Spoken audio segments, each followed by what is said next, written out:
আপা দেখেন, আপা আপনার নারায়ণগঞ্জে শামীম ওসমানের এলাকায় দেখেন জামাতেরা কত বড় সাহস, দেখেন 16ই ডিসেম্বরে স্বাধীন দিবসে তারা ওপেন সমাবেশ করতেছে। এটা কখনোই সম্ভব ছিল না আপা।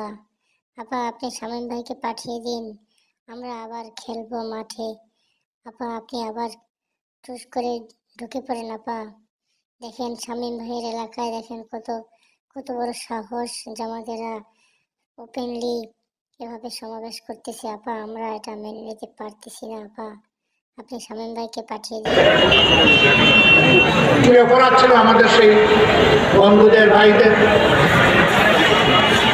তাদের কোনো অপরাধের কথা আজ পর্যন্ত কেউ বলতে পারলো না। নিরপরাধ এই মানুষগুলোকে পিটিয়ে শুধু হত্যাই করা হলো না, তাদের নিজের ভিতর দহর উপর তারা লাফালাফি নাচানা